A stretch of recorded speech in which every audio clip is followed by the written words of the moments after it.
Hi. Lately, I've been making a lot of long-winded, histrionical, rant-riddled videos about technology, neoliberalism, capitalism, etc. But today, I'm getting back to my roots. I'm going to make a long-winded, rant-riddled, histrionical video about Zen. Specifically, the 3 things that are necessary for Zen practice. I forget why, but my Zen mentor once told me that you need 3 things for Zen practice. He just rattled them off the top of his head, and I thought it was such a wonderful listicle, I never forgot it. What are those 3 things? You need half a brain, you need to be sincere, and you need to be desperate. Let's unpack these, starting with half a brain.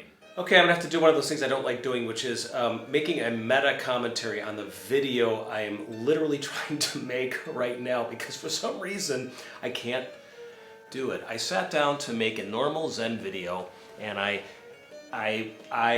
like took a few notes, and then I laid down because I was exhausted or lazy, one of the two.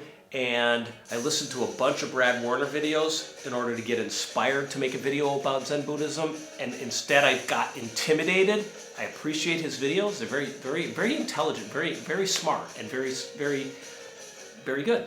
And now I can't make a video. So I do not feel like I have half a brain today. However, you need half a brain to do Zen practice. And I think what my mentor meant by this is you have to have a certain kind of sensitivity. So we used to get freaking blockheads at the monastery, and they would find themselves completing a full 3-month summer or winter Seichu training period, and they would be filled with a kind of pride and a sense of accomplishment that they had survived. But they were completely insensitive to what the actual point of the practice is. As Rinzai, the founder of my lineage, said, only a blockhead makes work for himself on the outside. So you can't just go through the motions, is what I'm saying, I think. You have to have some sensitivity for where the practice is taking you and what the principles behind the practices are. Whether it's work practice, samu, or zazen meditation practice, or koan practice with your teacher, or the teachings of the Zen masters or the Buddhist sutras. You have to have half a brain, and you have to give half that brain to the overall picture. Otherwise, you are just going through the motions. And there's no hope for a Zen student who is just going through the motions, who is only capable of going through the motions. These are what we used to call the hopeless cases. Okay, and here's the twist. You'll note that my mentor said half a brain. You just need half a brain. You just need to understand the lineage of Buddhism enough, teachings like no self, the point behind a meditation practice, sitting, just sitting, right? You need to get that. You need to understand basic Buddhism, right? Basic Zen, right? You gotta have half a brain for that, but not a whole brain. You just need half a brain. So the other kind of student, other than the blockhead that we used to get at Mount Baldy, was the hyper-intellectual dude. Like the person that shows up and you as the shika or the head monk have 45 minutes to download like 2,000 years of monastic practices into this new student's head before the retreat starts, right? And you start talking, and immediately they're talking back to you. They're interacting with you. They're saying, oh, that's like, oh, and I think I know what you're talking about. Oh, and, okay, a hyper-intellectual approach will kill your Zen practice as quickly as a blockheaded approach. Like the very super smart student never lasted at Mount Baldy because they figured it all out.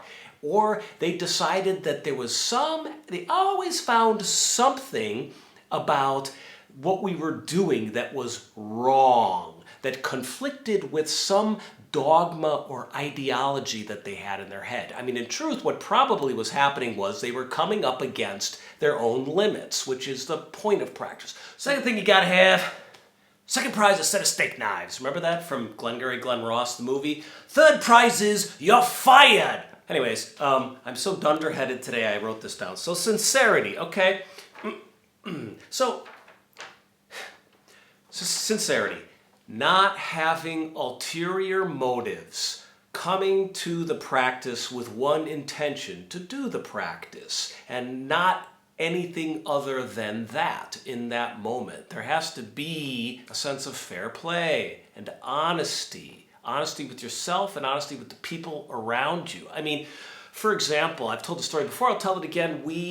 Our paths at the monastery came into contact with a famous, infamous film studio executive, right? And it was a fun few weeks. We had a break in our practice. Our teacher left camp and this guy let us stay in his mansion. He was gone somewhere and he let us stay in his mansion. And there was a pool and there was like this huge TV entertainment center. And I remember just laying in his bed and it was like this wonderful stone floor. And the sheets were so soft and they were so clean. They were just so clean. They were rich. It was a rich person's life. And this guy wanted to learn Zen Buddhism. And he came to our teacher to study. And after this wonderful, I think it was like a weekend that all the monks and nuns were staying there, having a party time, drinking this guy's sparkling water and lounging on the pool during our days off. Both our teacher and then the rich studio executive who owned this house came and converged on the property on, I think it was Monday after this weekend. And we all went back to the monastery, or the students all went back to the monastery, the monks and the nuns, and I was waiting outside for my teacher to come to end this meeting with the rich guy because I was going to drive him back to Los Angeles. And I remember my teacher's attendant came out and got me, and I came in, and the millionaire executive from the film studio was sitting there, and he was not looking happy. And my teacher was there beside him looking very clear and firm and like himself. And I took Roshi and we left. I said goodbye to the studio executive, and none of us ever saw that film studio executive again. I don't want to go into detail, it's not my place, but suffice to say, it seemed, given the report to me on that meeting by my teacher's attendant, the film studio executive had ulterior motives. He wasn't bringing his full heart to the practice with no intention other than to practice equally along with the highest person in the meditation hall and the lowest status person in the meditation hall. When you walk into a zendo, although people have different responsibilities, monks and nuns and students within that meditative space, everybody is 100% equal. And that's the spirit that you bring to practice. And this millionaire studio executive didn't have that spirit. He wasn't sincere. He wasn't being honest with himself. He wasn't being honest with the people around him. And he wanted something. He wanted something out of the practice that was despoiling his efforts and his intentions. So you need, Rosh, my teacher, whatever else you want to say about him, was really great at sniffing out insincerity. People who were coming and pretending to be one way, but in their hearts they were harboring ulterior motives or cloaked/veiled intention. So come to the cushion with a clean and pure heart, as clean and pure as you can. Be honest with yourself or with your teacher, because in the end, all insincerity will be outed on the cushion by yourself or by life or by your teacher, by your community, you name it.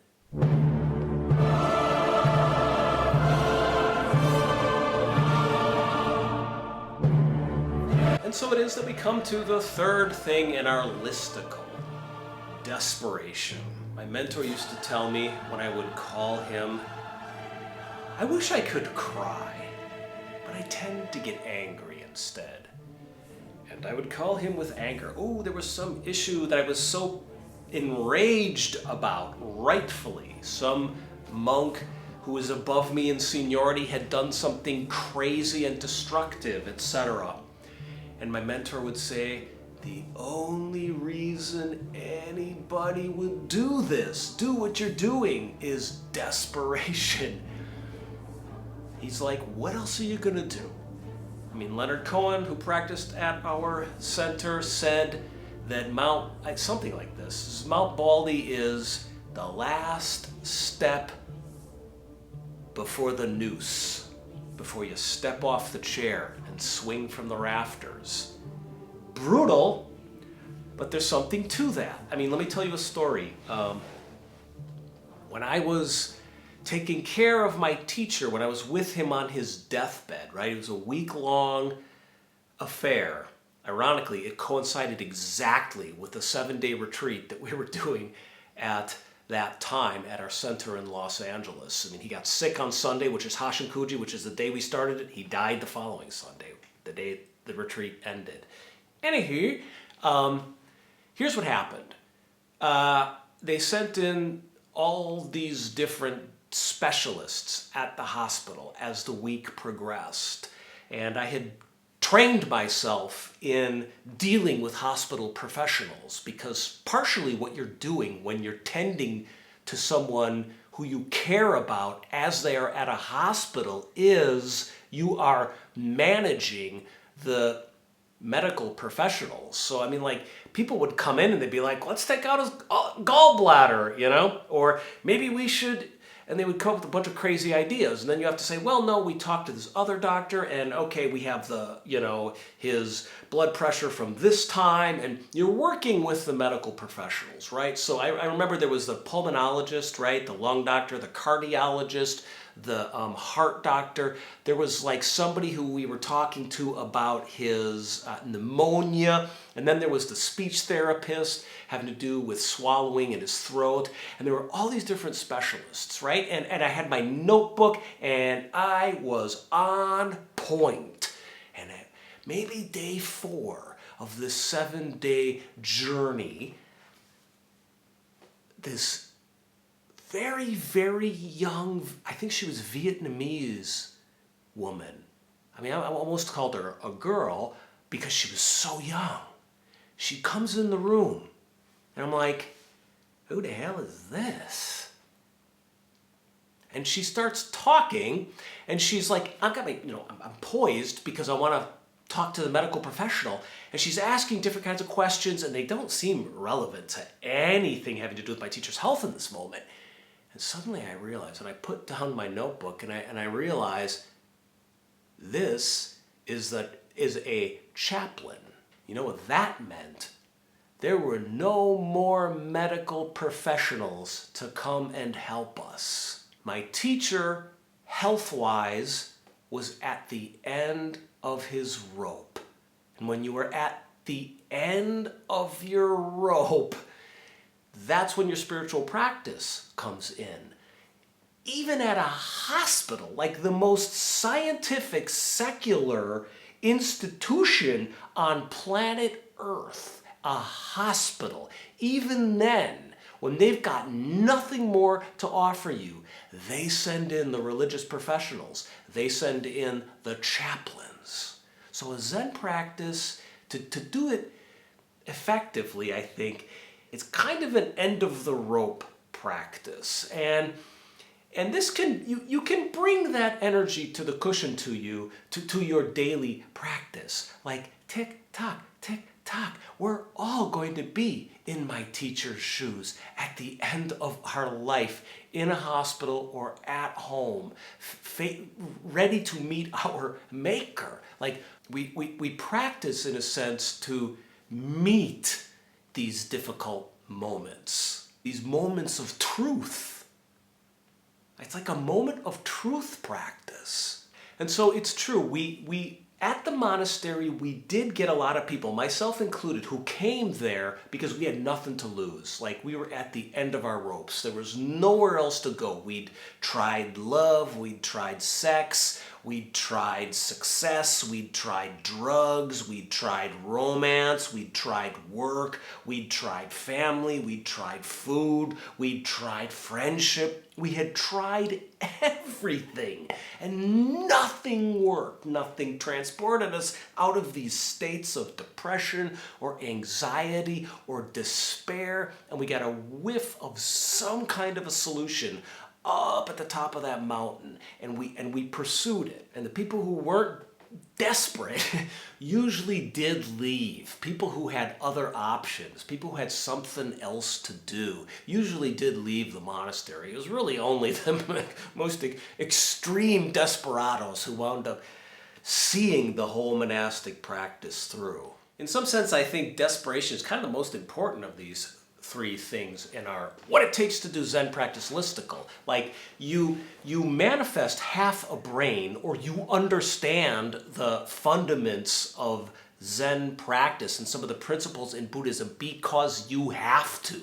You have no other choice. You've tried everything else, and for whatever reason, you're drawn to Buddhism and Zen practice, and so you make yourself understand. You have to understand. And you're sincere because there's nothing else there for you. You've tried everything else. I was at a funeral lately when I went home to Wisconsin. My cousin died, and I was at his funeral. When he was young, he was younger than me, and so it was heart-wrenching. It was sad. And sitting in the church as the pastor was talking, and as members of my cousin's family were talking, I started to feel like a storm cloud, like the most dense, like tornado or hurricane or tsunami of sadness inside. You ever get one of those sadness tsunamis inside you? Just, you can feel it, like shaking you. And you're like, tears are going to start spitting out of your face, and you're going to explode in sobs. I did not explode in sobs. I did not get ripped apart like the Tasmanian devil from a tsunami sadness. What happened was, I remembered my teacher on his deathbed. I didn't remember him. I had a memory of him on his deathbed. His eyes, actually, the moment that he died. And that brought me back into the present moment. And I sat in that pew again. I gathered myself, if you will. I sat in that pew and I straightened my back. So I was slumping, right? I was leaking energy because I was caught in a downward spiral of like a vortex of emotion. And so I noticed that. It was like, dude, your posture.